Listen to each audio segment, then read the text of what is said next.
Hogwarts Legacy 2 is officially in production over at Warner Bros. Games, likely being developed by their developer Portkey Games, who created Hogwarts Legacy 1. Now, after the massive update that Warner Bros. CEO David Zaslav just gave at the recent earnings call, we're going to go over everything we know so far about Hogwarts Legacy 2, as there have been tons and tons of things going on behind the scenes at Warner Bros., especially over the last 2 years. So let's start off with Hogwarts Legacy 1 and the fact that this game made over $1 billion in revenue, and it was a single player open world RPG game with no live service elements, and it was not only one of the biggest successes of 2023 for Warner Bros., but one of the most successful games of 2023 period. Now, Avalanche Studios is known for making huge blockbuster open world games that are designed to give players true freedom, and they are the original creators of the Just Cause franchise and the developers of Mad Max and Rage 2. But Hogwarts Legacy has to be their biggest game and their biggest success to date, and Warner Bros. Must be very happy with their progress so far. Now, it seems that Avalanche Studios' intention for the Hogwarts Legacy franchise when developing it was to in fact make it a sequel, because our player character starts in the 5th year at Hogwarts, making it likely that the second game will be taking place in the 6th year and the third game will be taking place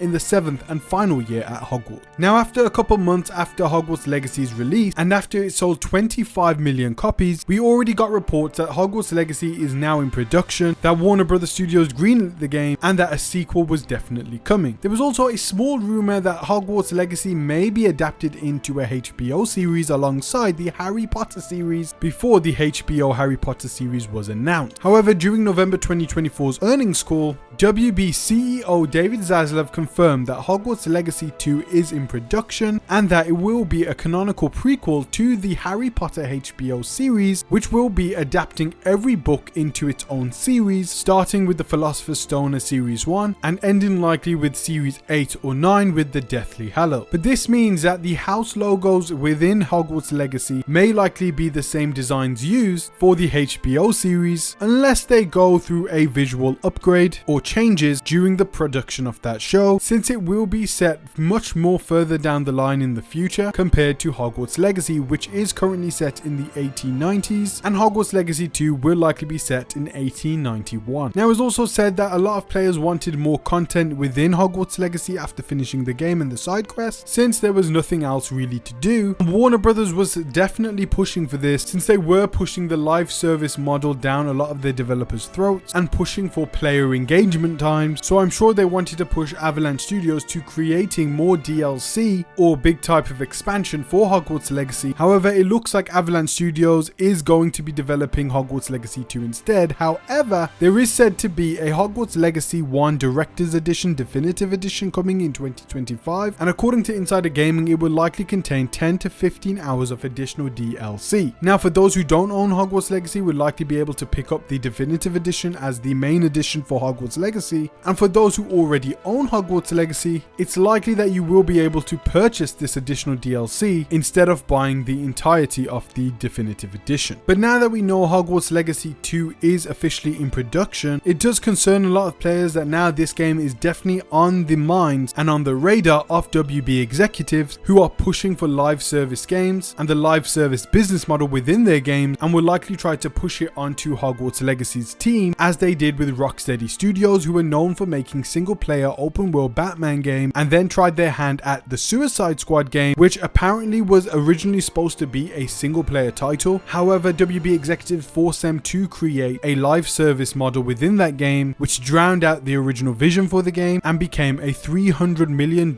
financial flop, which has now pushed WB on its back pedal. And now the WB CEO David Zaslav has come out to say that they are now not going to be developing 10 to 20 new games at once. Rather, they are going to be focusing on 4 main franchises, being Game of Thrones, Mortal Kombat, DC, in particularly Batman, and of course Hogwarts Legacy. And David Zaslav was saying a lot of the right things during this earnings call. However, it was just in March 2024 where we got the report from Insider Gaming from Tom Henderson himself that Warner Bros. Is going to move away from AAA games, now focused on live service games, where their strategy will focus more on live service, mobile and free-to-play games, And the Warner Brothers Discovery gaming boss JB Perrette said on the company's future strategy, "We're doubling down on games as an area where we think there is a lot more growth opportunity that we can tap into with the IP that we have and some capabilities we have on the studio, where we're uniquely positioned as both a publisher and developer of game. Rather than just launching a one and done console game, how do we develop a game around, for example, Hogwarts Legacy or Harry Potter? There's a live service where people can live and work and build and play in that world in an ongoing basis." So this was in March 2024 where JB Perrette actually name dropped Hogwarts Legacy and even discussed how they would try to gain more player engagement from the game by adding live service elements, which is only a bad thing if they do it in the way they did with Suicide Squad Killed the Justice League, but making it a live service title with seasonal content, free to play update, free to play seasonal event, free and paid cosmetic, free DLC story content, and also massive DLC expansion that further the story and add new spells, brooms, mounts, and maybe even some new wand customization. I think some of those live service elements are very good. And of course, paid DLC expansions is something that we all wanted with Hogwarts Legacy anyway. And now apparently we are going to be getting it with Hogwarts Legacy 1 with the Definitive Edition, but adding repetitive missions for XP grind with paid cosmetics locked behind battle passes is something we definitely don't want to see with the next Hogwarts Legacy game. However, feel free to give us free update, massive DLC expansion, free seasonal content, and free cosmetics like Insomniac's Spider-Man game does. I think a lot of people will be happy and keep coming back for the game, especially with new story missions from a DLC, and of course unlock an endgame with exclusive endgame mission and endgame rewards after the main story of Hogwarts Legacy 2 is complete. Speaking of Hogwarts Legacy 2's story, we know that the first game was set in 1890, which only makes sense for the second game to be set in 1891. This game will likely be set in the 6th year of Hogwarts and will continue the story of Hogwarts Legacy, hopefully returning some of the most loved characters like Sebastian Swallow and Ominous. But of course there should be brand new characters that we are going to be interacting with, maybe some new students coming into Hogwarts alongside a brand new villain who will hopefully be much more on the scale of Voldemort and Grindelwald. It's also likely that Hogwarts will of course return in this game since it is Hogwarts Legacy, and we will see a lot of the same map. However, it's very likely that the map will be heavily expanded as there are still many locations that we haven't seen from the movies, like the Hogwarts Express, Platform 9 3/4, Diagon's Alley, the Ministry of Magic, which would be a huge one, the Prison of Azkaban, which is actually in the game through an exclusive Hufflepuff quest. However, giving it a much more main story importance would be great for the next game. Dealing with Dementors, there's so much they could add to the next game, but one of the huge things they could definitely add to the next game is another wizarding school with the area surrounding it too, just like they did with Hogwarts, for them to add something brand new and fresh and huge into the next game. The wizarding schools are as follows. We have Beauxbaton's Academy of Magic in France, which ranges from wizards from France, Spain, Portugal, Netherlands, Luxembourg and Belgium. Then there's Castelo Bruxo in the Amazon rainforest, Brazil, which ranges from students all over South America. Then we have the Durmstrang Institute in Scandinavia, which is actually willing to accept international students, but presumably mainly Northern and Eastern Europe students. Then we have the Ilvermorny School of Witchcraft and Wizardry in Mount Greylock, United States of America, which ranges from all over North America and was actually founded in the early 17th century, so it isn't that old in this timeline. Then we have Russia's Koldov Storet, which is mainly going to have wizards and witches from Russia. Then we have Mahu Tokoro, which is in Minami Iwo Jima in Japan, which is going to have Japanese students. And then we have the final one, Ugado, which is found in the Mountains of the Moon in Uganda and accepts students all over Africa. And on the Harry Potter wiki, it does say that it's worth noting that the 11 wizarding schools mentioned in canon are not the only ones in the world. There are many other smaller wizarding schools around the world for children who cannot or do not want to attend the Great 11. Africa is said to encompass many smaller schools beside Ugado, which means it is possible for them to add smaller schools and smaller institutes for us to go and explore in the next game too, but I think that's very unlikely. I think it will be cool to open up the world a little bit more, similar to how it is in the Fantastic Beasts movies, where they're walking around New York with the other wizards, and allow us to visit more shops, houses, banks to actually do transactions and go into different vaults, and just open the world up a lot more, and giving us access to Diagon's Alley, and then allowing us to go and travel to Ilvermorny with magic fast travel and explore the streets over there, and maybe attend some more classes in the second semester at Ilvermorny would be a very cool experience for the next game. Another thing that would be a great change for Hogwarts Legacy 2 in terms of story and gameplay is of course having the classes actually be classes and not just cutscenes, and allowing us to interact with the lessons and get graded on those lessons and have them affect our overall grade at the end of the game, and allow us to take an actual exam over everything we have learned throughout the game with new spells, potions, botany, taming animals, and whatever new features they add to the next game. I think a lot of people are comparing Hogwarts Legacy 2 with Persona and even the Bully game from Rockstar, as players do want some sort of Hogwarts simulation within this game and allow us to really engage with classes as if we're an actual student at Hogwarts. And I think this is a change that really does need to happen with the next game to increase immersion, to increase engagement, which are things that Warner Brothers want for their next game. Now, due to their financial loss in 2024, $300 million, WB Games has really scaled back to really focus on 4 franchises, with Hogwarts Legacy 2 being a top priority and probably the most important game that they are working on to date. So expect to see a much bigger game for Hogwarts Legacy 2. It's very likely that this game is going to obviously have a much larger budget than the first game, but only time will tell to see how much live service elements will be going into this game. But I hope they see how successful the first game was and how games like Cyberpunk and The Witcher were in being that single player game, and looking at the position Ubisoft is in right now, who have also been pushing live service elements within their open world games. I hope that they realize all these factors and understand that Hogwarts Legacy 2 has to be a truly single player open world RPG title where the players do want more content. We want massive DLC expansion, we want seasonal content, we want free update, we want free cosmetic, and we want you to keep battle passes, loot boxes away from this game. And we hope that this game also includes Quidditch and adds a whole new layer of gameplay with the Quidditch game mode. Now, we know the game is officially in production right now, and it's likely that Hogwarts Legacy 1 Definitive Edition will be coming out in 2025. So in my estimation, it's likely we're going to be seeing Hogwarts Legacy 2 released in 2027 to 2028, which means it will be a game that will be releasing on the next gen Xbox, which is rumored to actually come out in 2026. Again, time will tell with that. And it may also be a cross-gen title with the PlayStation 6, which is rumored to be releasing in 2028. But of course, the game will be coming to Xbox Series, PlayStation, and PC. And we also know that J.K. Rowling is being consulted with through her literary agent to make sure things make sense within Hogwarts Legacy and the new upcoming HBO series, which is a good sign because she is the creator of this world, and it just makes sure that everything's in place, nothing is out of place, and everything just makes sense. But guys, I've made a brand new channel called Balboa Mania Infinity, focusing on superhero game updates like the Batman game, Spider-Man game, Wolverine game, Venom game, and much more. So go ahead and subscribe over there. And I also want to say a huge thank you to every single one of you who watched this video to the end. Thank you so much. And also, if you know anyone who's excited for the next Hogwarts Legacy game or enjoyed the first one, please share this video with them. Guys, thank you so much for watching. Peace out, God bless. Subscribe to Balboa Mania Infinity, and I will be announcing some new things on this channel very soon, so stay tuned. Thank you so much. Peace out, God bless. I'll see you on my next videos.